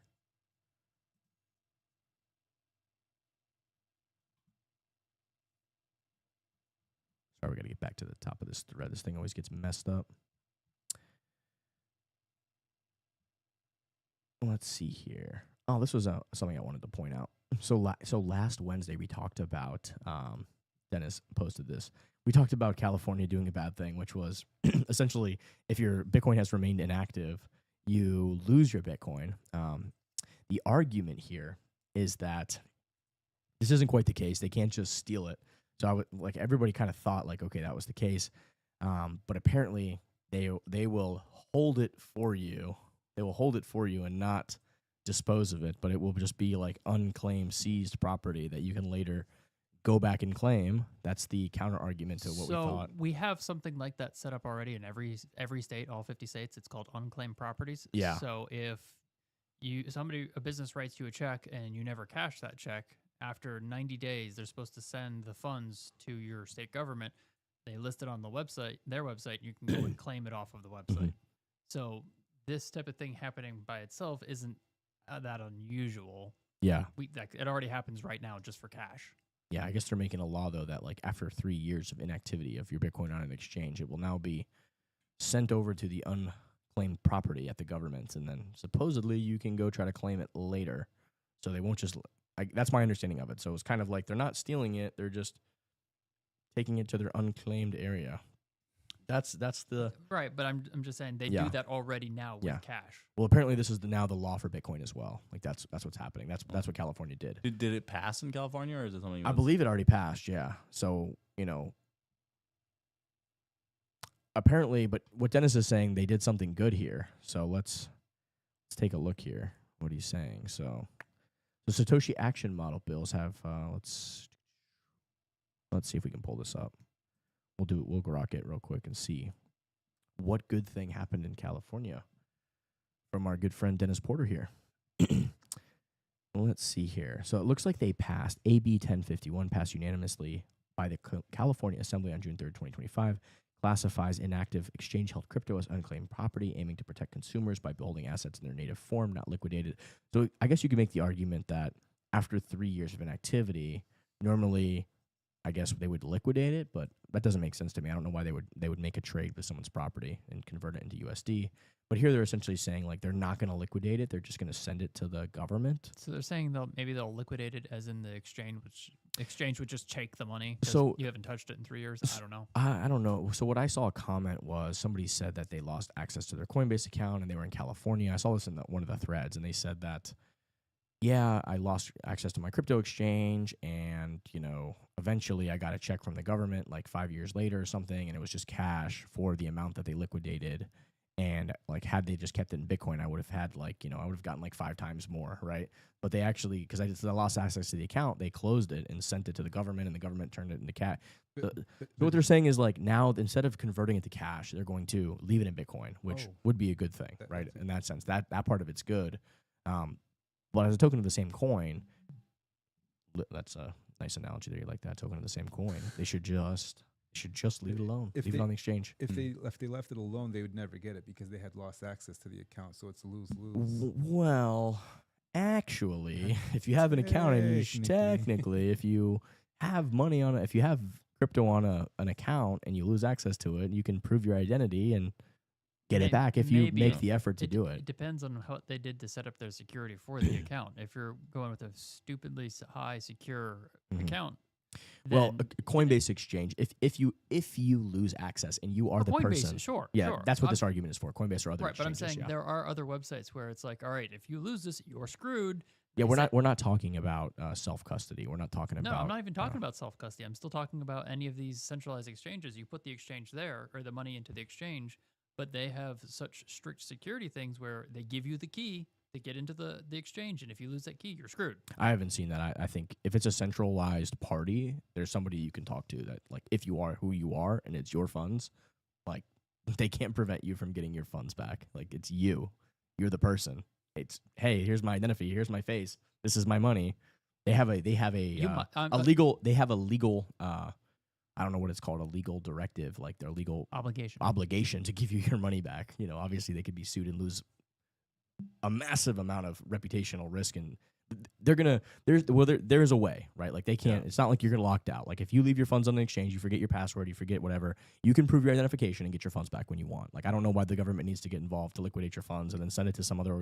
It just doesn't make sense to me. That's my personal opinion. But apparently there's this other bill, this research from CryptoSlate that shows.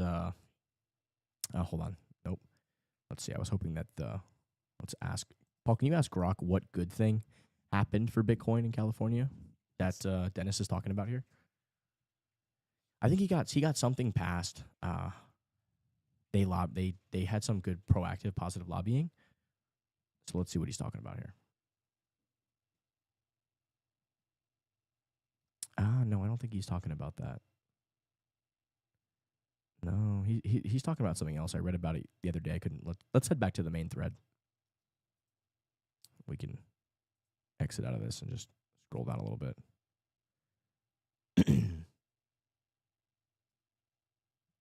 We'll go back here.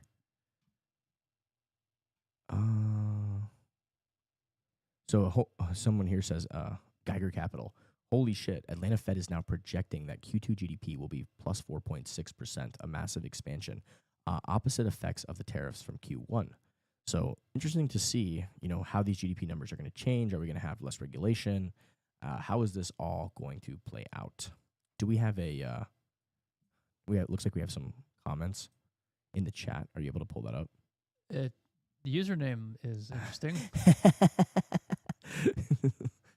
Sucking your mom's dick. That means That they is can the regulate username. it with any SEC type agency. I'm not sure what he's referring to here. That means it's from Rumble. That's kind of cool how you can see what platform they're asking from. So really shout out to Restream there. That means that they can regulate it with any SEC type agency. He's discussing that Dennis Porter post, I'm assuming. Yeah, I guess. I just don't see why the government needs to get involved if somebody leaves crypto on a Coinbase account for 3 years. It just doesn't make sense to me, but that's my take. But yeah, I guess the argument is if it's in Bitcoin, if you have Bitcoin on an exchange, and if the normal procedure would be to liquidate it into just US dollars, they're going to just leave it in whatever it is, which is obviously the better way about it. But honestly, they should just leave it alone until, the person comes back and does what they want with it. I mean, we don't do this with gift cards, right? If you buy a gift card and then you never actually They don't. Oh, so claim. they Well, say they they might don't. have like language on the back saying if you Yeah. don't use it after 5 years or something, they take the 30 cents that's left Well, over. it goes to the company. Though. I don't think it would go to the state, right? Correct. Right. But so- it happens a lot of times. People will forget about cash that They might say have they don't seize dormant stock. That's a good point. Yeah, they don't see if you've got like a California state pension fund or something like that. They're not going to seize your stock. So yeah, they shouldn't be. It's just an example of overreach, government overreach and overregulation. I mean, that's just what it is. Why the fuck are you even monitoring people's exchanges, and why should you know if there's a Bitcoin wallet on somebody's Coinbase account that's been sitting there for 3 years? That's a good point. How is that any of Like- your fucking business to begin with? That's my point. Yeah, so that means crypto stays Wild West. Yeah, I mean, leave it the fuck alone. That's what I think. Like, just leave it alone. Like, why are you involved? Why is the government getting involved in people leaving funds on their Coinbase account for 3 years? Like, who gives a fuck? Like, that's really not. You shouldn't have anything to do with that. People might legitimately forget about them though. Great, let them forget about them. Come back in 10 years. See they've gained 5 million%. Raul Paul, he's got some great takes. Over time, due to aging demographics, governments need to borrow more money to support GDP growth to pay interest on the debt. At over 100% of GDP in debt, there isn't enough economic cash flow to fund the debt growth, so it gets printed via Fed net liquidity and also forced via regulation onto the balance sheet of the banks. Yeah, we saw this with a lot of these bank blowups when they jacked interest rates up at the fastest pace essentially ever. Where like this pristine collateral the banks were supposed to be holding, which is just government debt that they're regulated to hold in this like quasi-communist type of setup that they got basically totally destroyed. They're like, you told us to buy, we had to buy this like these shitty government bonds for 10 years that pay 1% interest while you guys are printing fucking trillions out of thin air. Like obviously those bonds were completely underwater, but they were supposedly a non-risky investment, right? The government mandates this and says this is non-risky collateral. Well, it's actually incredibly risky when, you guys print tons of money and jack up the interest rates at the highest pace ever. So that's essentially what happened there, right? But then he says that debases the currency and lowers the denominator, optically making scarce assets more valuable. Crypto, mainly Bitcoin, is the life raft as it does not only offset the annual 8% debasement, but also gains value due to adoption effects. These two charts remain the most important chart in all macro and the ones that least people understand. It's all demographics. It always has been.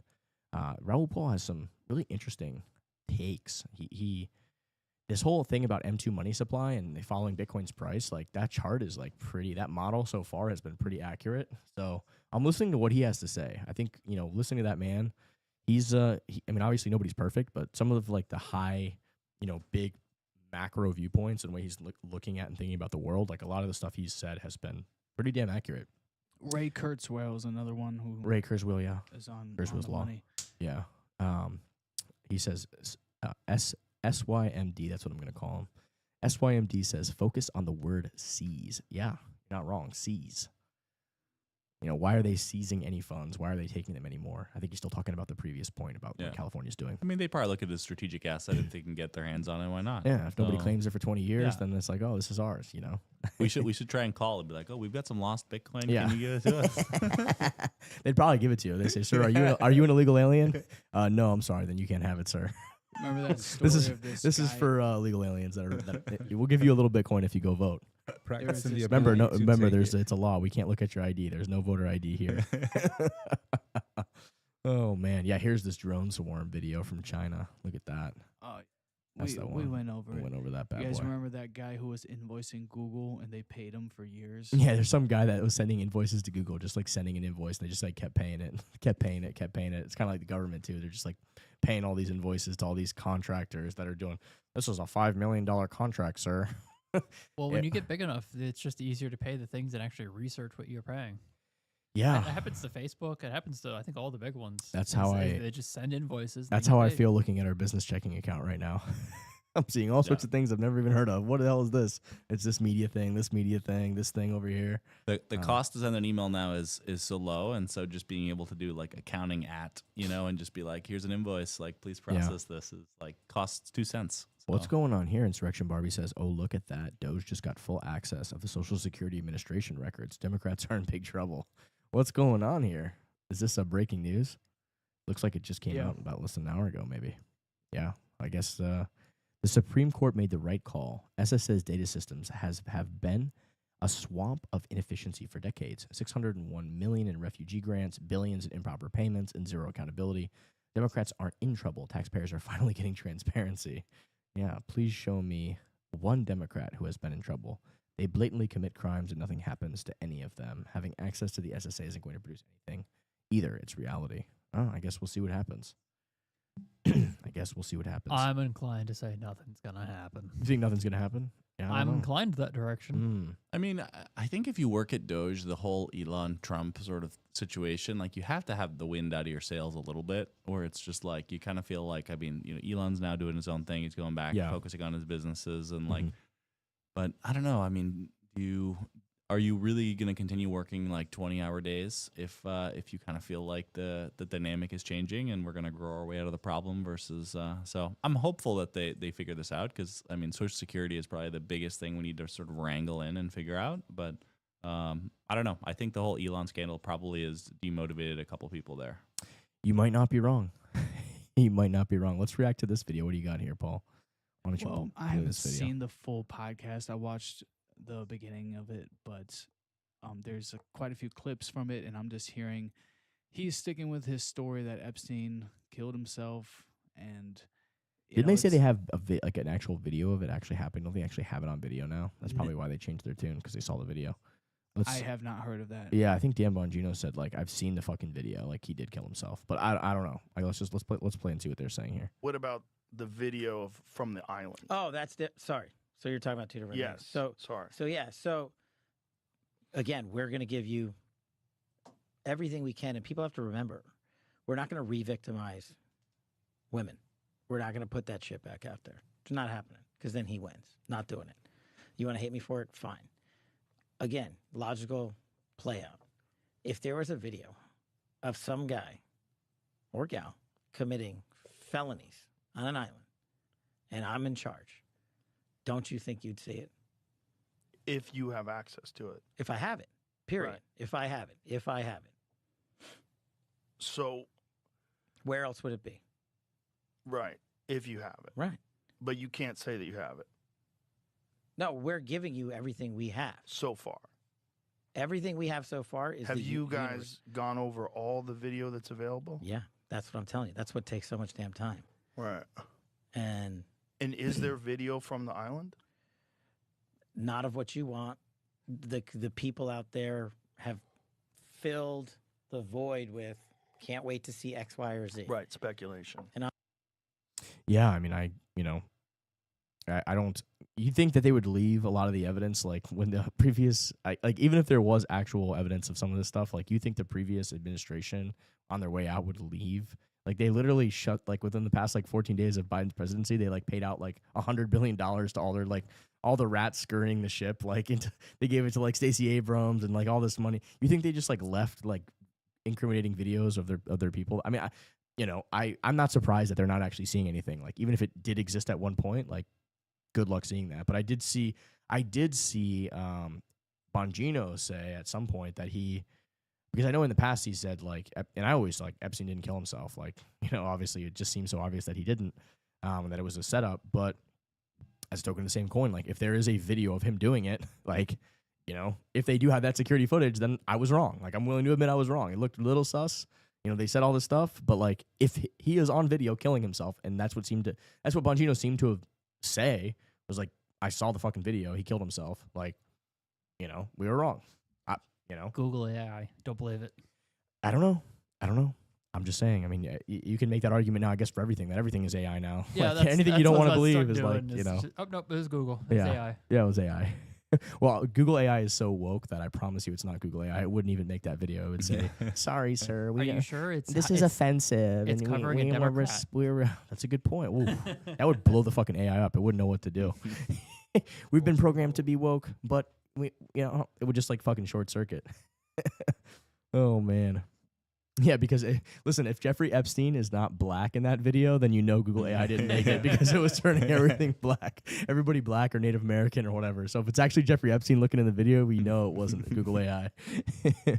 I just personally am very, very dissatisfied with this entire rollout, the way they've handled this. I want to be patient. I want to give them benefit of doubt. But the fact that there has not been a single arrest, right, it's just unacceptable. There has to be some kind of justice and accountability. I want to see perp walks. Yeah, I don't see how they were all the people that were in power were hiding all this stuff. Like, you think a lot of that footage still exists?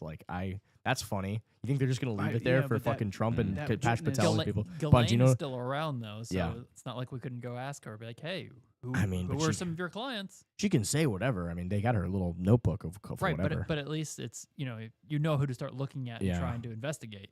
Yeah. This is where it gets. This is this whole Elon Trump issue, right? Where a lot of people are implicated. Trump may have been implicated 30 years ago, right? He probably is a changed man today, right? And then who was it? Peter Schiff today has been sounding off. Have you been seeing those? I saw one tweet of it. What has he been saying? That can't be real. No, it's real. And dude, what was he saying? It's just wild, man. This is how. So here, pull I'll it pull it up. Pull up his tweets. Let's look at it. It's something that should have stayed in his drafts. Yeah. Well, there's been a lot of that in the past 24 hours. There's been a lot of posts on X that should have stayed in people's drafts. All right, let's see. Oh, his latest post was go up. The one I saw was from yesterday. It's dated 6/5.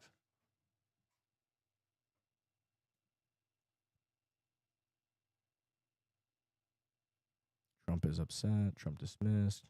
Holy shit, he tweets a lot. Yeah. So he essentially was justifying. He was saying, "Hey, Jeffrey might have had sex with underage girls, but they weren't like." All right, you're on June 4. He essentially was saying that he's not a pedophile, right? Because they were like 14 to 17. They were underage, but they weren't like children. So basically, Peter Schiff is saying like, if it's not like a toddler or a child like under 10, then it's not pedophilia. Well, that's the argument. Oh, And there's a lot of places in the world that like the age of consent's like France is even I think like France and like a lot like US is 18. A lot of nations that like are Western adjacent nations are under 18, 14, 16, 17, I mean the whole argument, obviously there's a difference between a willing 16-year-old girl who's underage and a difference between a 2-year-old child. Like, of course there is a difference there. Like you but the question is, like, what degree of difference is there? That can be debated. Obviously, if somebody has sex with a 2-year-old child, I want to put a bullet in their head. If it's a 16-year-old girl who's, like, throwing herself at somebody and, like, it's a little bit of a different scenario, right? Still wrong. There should be some punishment. Well, so there was the comedian, the guy that was on Community. Yeah. I never watched the show. I just recognize him from that. And he was talking about the R. Kelly case. He's like, technically, he's not a pedophile because that's, younger than 10 years old. And then there's another one called hebephile, which is prepubescent, and ehebephile or something like that. So it's like, technically he's not, but you don't know. We can't talk about this because it makes you come off like a pedophile. Yeah. I mean, obviously there's a difference there, right? He does it better. Obviously, he's a comedian setting it up. But it seems like he deleted his posts, but it is. The thing I was going to say is like the follow up that he makes to that comment of basically like, they're 14 to 17 is he says like, I've been with plenty of underage girls. And that's like, I think his like follow up tweet to like, the first one. And so I'm not surprised that he removed it because that's a pretty, that's something that, someone on your team should probably, tap you on the shoulder and be like, hold on. I get what you're trying to do, but don't say something like that. But that was probably, I think, why it's no longer on. What pisses me off about all that is like, okay, guys, you can have that conversation. That's a separate conversation, right? Right now, what we essentially are trying to get to is, are our elected officials compromised? are they beholden to some foreign entity that has blackmail on them, where they are no longer representing us? Right. That's what we want to know. Yeah. That's the whole pedophilia thing. That's a whole other conversation that needs to be addressed for Yeah. sure. But what we need to understand is, are these people operating on behalf of some other blackmail ring? And, essentially this goes so deep that even our own agencies are not willing to, actually investigate, because the evidence is there, but they're not acting on it. So I found the tweet that I had read earlier that I said You can read it out. Yeah. I'm not saying it wasn't a crime. I'm just saying it's not pedophilia. When I was in college, I had sex with underage girls. That doesn't make me a pedophile. He's not wrong. Right. So, I mean, it's different if, like, you're an 18, 19-year-old having sex with a 17-year-old. That's what I mean. Yeah, that's like technically, by the Yeah. letter of the law. technically. But, Yeah, like, I mean, I wouldn't throw That's him why in like jail age for is such like what is the it's like an arbitrary number we just kind of pick, where like the human brain doesn't stop developing till you're 25, but at some point like you have agency. Like you may not be an adult and your brain not be fully developed, but like Yeah, it's arbitrary, but we pick one because you got to pick one. There is a point where you stop. Yeah. I mean, I remember how I was when I was a 16-year-old boy, and I was doing a lot of stuff with older women. I mean, it's just a fact, and they may or may not have known that I was, under 18 or not. So, but I knew what the fuck I was doing, and I wanted to do it. So, like, that's, it is what it is, right? It is what it is. Yeah. But, yeah, I come back to the whole thing that if there really was this, if Trump was on that island doing stuff, like, you better believe the deep state would have released that information. They tried to kill the man. They tried to make all these false crimes up. Like, you better believe that tape that the video of that interactions or evidence of that interactions would have been leaked. Well, Right. I mean, we had the Steele dossier, right? They were like, Yeah. "Oh, we've got stuff. The Steele dossier, Steele has dossier. all this We just stuff. make it all the, up." The Russians, they know everything." And then it was like, It was just all it fake. was a big nothing burger. It was just all like So- fake information that they used. They said they had this dossier and they said, oh, it's all private and sealed. We need to use this as to get a warrant to go spy. Like, they're just so fucking fraudulent, full of shit. It's been known that Trump like hung out with him or whatever, but then like after Jeffrey Yeah. Epstein Well, went see- to court for the first time, didn't he like distance himself from the him? He did, of course. Yeah. So He was didn't know this what was going on, before? obviously. When you Was say he on the- hang out, what does that mean? Was he Well, at the I same mean, party as him? right. Or, Right. So I mean, is Elon talking about that he's in the files back then, or is it post that or recent? Because No, it's just say the only evidence that they've released of him being in the files is that he flew on his jet at some point, not to the island, but just used the jet to fly around because obviously, like we talked about with the jets, you got a jet. Open the window, look at the jets. Like you might own that jet with a couple other people, and like people will rent that jet and buy hours from it, right? Especially if you do something like NetJets or some of these other things. It's a way to like cash flow and pay for your jet. Like you let other timeshares with your jet. Yeah, it's the same shit, right? So people like if you're gonna fly a jet, like you could buy hours on this jet, buy hours over here. It's just a common thing, right? You don't know who owns the jet, you just use it. There's only so many jets too. It's like a pretty expensive thing. So, here's something I want to look at. So it looks like actually inflation fell to 1.84%. So this is Trueflation showing categories driving this decline: education, health, utilities, housing. Do you believe inflation will stay below 2%? So we had this massive fall off for the first part of Trump's administration. We had this little spike up here, and then now it seems to be falling back again. Very interesting. So we'll keep an eye on Trueflation numbers because they give you a really good idea of what's happening. Is that spike basically right after Liberation Day Um, on the Trueflation chart? Is that I right? think it has to do a little bit with that. This was another thing I wanted to point out and look at, and I thought it was super interesting, is that the UK now holds more U.S. treasuries than China. Pay attention to what is happening. So as China, you can see China here on the chart, they're selling off U.S. debt. Look who's buying our debt. The UK is massively buying our debt. What's going on here? I wonder if Trump is leaning on allies to like the UK. I think maybe that was part of the deal, the trade deal they made with the UK very quickly with Keir Starmer. Obviously, this is playing out over the course of a couple of years, but maybe that was a part of the. That all happened under Biden. So Well, a lot of it happened under Biden, but The summer of 2020, it looks like basically not just UK, but if you look at all those other ones, I mean, Canada seems to be climbing. I think Belgium as well starts to see an Yeah. uptick. So they're all going I mean, up except it for does China. look like us asking allies for a favor. so SMD says, hold on, go down. She's screaming Israel about something. Israel, how they can fuck American ass. as usual, and read around and put a finger in your mouth. What is he saying? Israel, that is the answer to your question. Dan the gay Bongino, Fag Bongino, said he saw the file. He's seen everything regarding his suicide, and it is certain. Yeah, I mean, that's what he's claiming. So logical train of thought would be if you're not an own Israeli shill, and here are those same files that we saw that convinced us. Here you go, America, transparency. Yeah, no, I mean, that's a very valid point. I mean, I believe he said he was going to release it. I think I saw in the video that I saw, it said, hey, I've seen the video, I'm going to release it. So, you know, it's not for the faint of heart, but I'm going to release it. So, yeah, the proof is in the pudding. You know what I mean? At the end of the day, the fucking proof is in the pudding. He says the crypto bill is a loophole, so states can get your trading activities and then apply short-term capital gains tax.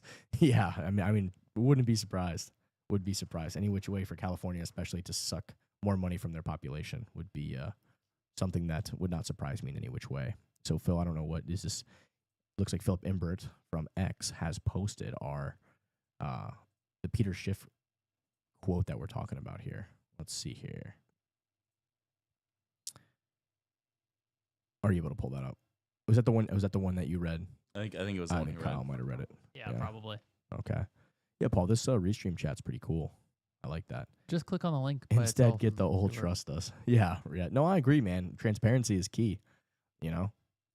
I mean, There we we go. got to have transparency. And obviously, it's a suicide video of somebody killing themselves. It's not going to be for the faint of heart, but, you know, so What's we're the all original adults here. post? I'm not saying it wasn't a crime. Go down. Oh. Okay, so here's what he said. Yeah, he's just saying I'm not saying it wasn't a crime. I'm just saying it's not pedophilia. When I was in college, so I mean, yeah, he doesn't deleted it. He left it up, so it's still there. He's standing by his words. Which, you know, when I was 16 and even 15, I was having sex with women that were over 18. So, you know, it's just a When fact. I was in college, I was not having sex with underage girls. What the fuck was wrong with him? In college, we were, hanging out with girls our age, right? In high school, when we saw an older guy hanging out with girls our age, we thought he was a weirdo, right? Yeah, I do remember. I do kind of recall that. One thing to also keep in mind, he's what, 40 or 50? So when he was in Yeah. college, it was 30 years ago. Yeah, I mean, it's these are all nuanced discussions. You know, obviously He can go back to gold. Bitcoin don't need him. Wasn't he at the convention?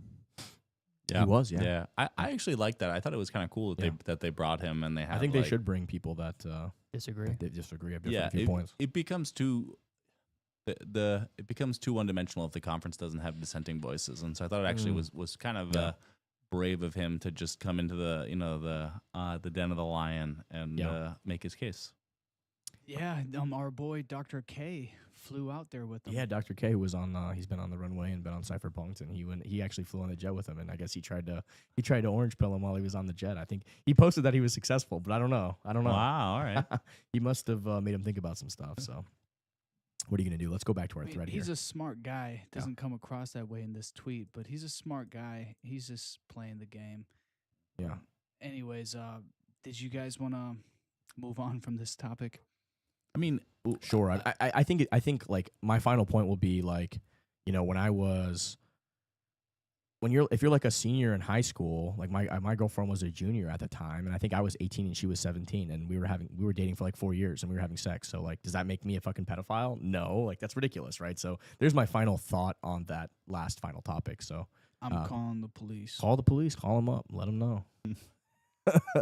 Just saying, like stuff happens, right? Yeah. So, you know, it's Yeah, but at 18, I guess you can be in college. Yeah, you can graduate on. yeah. I mean, you did, you know, I Peter Schiff was probably on honor roll. He was in college by the time he was 17. 18 came around. And there's just a he's- massive difference in that than being a fucking pedophile. And his point is valid. yeah. You know what I mean? Like that's a valid point. right, but- but we're getting caught up in these technicalities. That's what I'm like- saying, though. Like, you know, obviously there's a big difference between those two things, and he's not wrong on his point. So Right, but it's taken away from the fact that we Mm. need for these individuals who are creating these honey traps to be found out and prosecuted. Right? Yeah, we can't yeah. have our politicians being controlled by foreign entities. If they're foreign, if they're like, it could be the CIA, right? It could be our own agencies that have gone rogue. And this is really what we're trying to get to the bottom of. And I for one voted. The information should be released. I agree with that. Enough games, enough protecting our whatever intelligence agency. Like, look at the shit that we did 60 years ago, 50 years ago, with all these different CIA psyops and shit that were happening. Like, who everybody knows the shit's still happening. Like, they stopped doing it 40 years ago and released the information, and now they're not doing it today. I mean, yeah. I mean, people are also fed up about a lot of that. It's just enough's enough. Enough is enough. Let's do a couple more takes here, and I guess one thing on the Peter Schiff thing is I do wonder, when you become the anti-Bitcoin person and that is your brand, it's really hard to put aside the ego and then suddenly say, you know what, I was wrong, because so much of your fame and your angle is your anti-Bitcoin. So I'm gonna be really curious to see if that ever changes, because it's just at this point he is the epitome of the anti-Bitcoiner, and so. SYMD says society has been there's- crystal clear that they don't give a fuck if a boy bangs his hot teacher. Yeah, I mean, I agree, man. I don't care, honestly. If it, as long as it was consensual, and I remember being that teenager that was hooking up with older women, and some people can argue maybe that whatever they want, but I had a blast. So to each their own, right?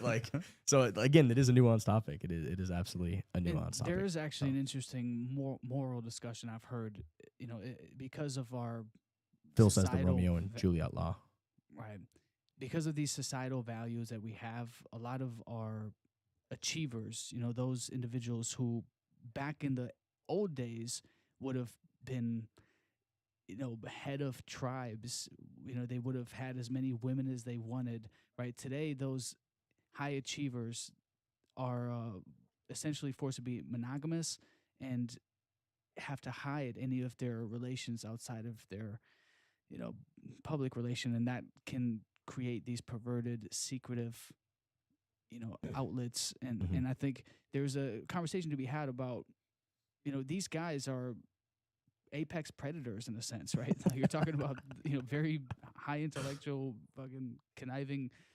Anyhow, it takes a certain level of psychopathy in order to become a Fortune 500 CEO.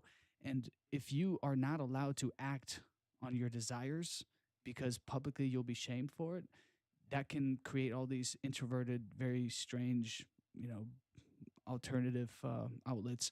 And that is a discussion that was being had. And why are these people finding themselves on these islands, right? Is there a societal conversation to be had? Anyways, getting in the weeds here. I'll move us along. But what'd you call him? SYMD? SYMD is, okay, we already touched on that. Moving on. SYMD, if you are in Southwest Florida, we are giving away a ticket to Bitcoin Day Tampa. That is coming up on the 14th of June. If you want to make your way down here, we'll get you in for free. We have Gary Cardone. We've got quite a few awesome speakers. Charlie Shrem. Matty Ice won't be there this year, but the team will. So come on down to Southwest Florida. If you are about it, we'll DM you a ticket. Let me close out here on this final take from Yano. I thought it was interesting when it talks about platforms and applications and all sorts of stuff. He said, Steve Ballmer, quote from Acquired, platforms need apps. You want to own the top first-party app that runs on your platform. Otherwise, your platform can't get good. Office was the best first-party app on Windows. Outlook was the best first-party app on Exchange. You want to make sure you own the first-party app in addition to just your platform. You will get stuck in the mud if you're just a platform. Applied to crypto, L1 should not only build the chain, they should build a few amazing apps as well. Very different strategy than most take today, outsourcing 100% of app building. I thought that was an interesting thing to think about. Obviously, this does not apply to Bitcoin. Bitcoin's application is money, right? Like, that's the killer use case. But for other, smart contract platforms and stuff like that, it's just an interesting thought. Well, I mean, couldn't you make an argument that is the first app? Yeah, I mean, that is the most. An app is That an is the app. application. The first application is money. Yeah. I mean, that's good point. Well, I also think if you're just a platform, you're not thinking like the developers that are building apps on that platform. And so when you actually, take your responsibility as the platform and you start saying, okay, let's build an app for our own platform, you actually start to build a better app store marketplace. Yeah. I mean, our business is on top of the Zoom app marketplace. And so Zoom built a bunch of apps as sort of like templates for other people to follow suit and understand how it all works. And so I do think that like if you want to launch a platform, you have to sort of build the initial road for other people to follow. Otherwise, it's just not going to get the adoption that you want. Isn't that what layer 2s and layer 3s are? No, layer 2s and layer 3s can Depends be on the additional coin. app stores essentially built on like higher level. Like Ethereum right now, for example, if you're using about Ethereum, like Uniswap is an application that's built on top of the Ethereum network. That's like one example, right? Like That's not quite a layer 2 though. no, that's not a layer 2. Layer 2 is like a scaling throughput, right? Like I'm trying to think of a good analogy here. I mean, I would So- consider like Aqua an app, right? I mean, it's basically like, obviously it's on layer 2, but like it's an application that Well, it works on both layers, but yeah, I mean, I guess Well, the standard example is always the TCP IP stack, and was it IMOP or something like that? Yeah, Mhm. these are protocols, which is the first layer, but everyone knows the upper layers like email. That's built on top of the lower layers. So no one that's using email understands all of the other underlying mechanisms, but they use the top layer to actually get something done, aka send out Yeah. an email. so. Like for Ethereum, if you think about like a smart contract blockchain, right? Like it would be, Ethereum would be the network, but then the app on top of that would be Uniswap or like something like Aave, where you can like do decentralized lending and loans, and then like an NFT store like OpenSea would be kind of like another application, right? What he's saying is like when you build, if you are the team that builds that platform, like you want to build the very first app to make sure it's a good demonstration of what your product's capable of. I guess that's the argument that's being made here. Fascinating way to end our discussion today. Did you? Sorry, real quick. Did yeah. you want to Did you want to touch on this suggestion by Elon to launch a new party?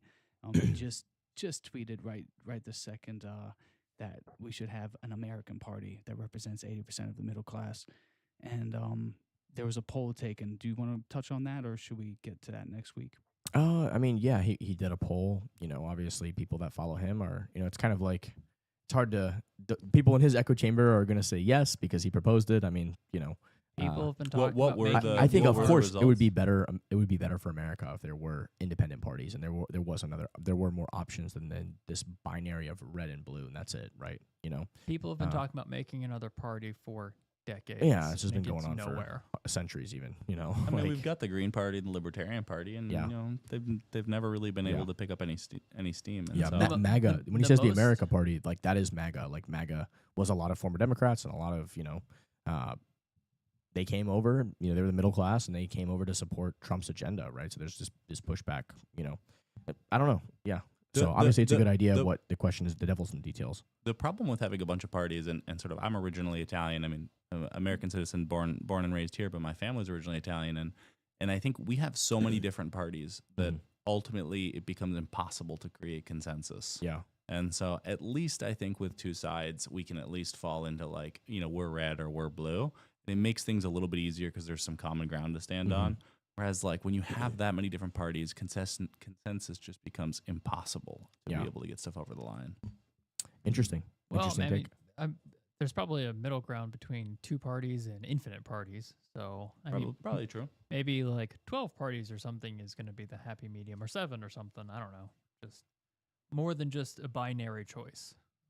Our boy Craig, who is traveling in Europe right now and can't be with us, has a comment here. So Trump very far advanced on China agreement ahead of Monday discussions.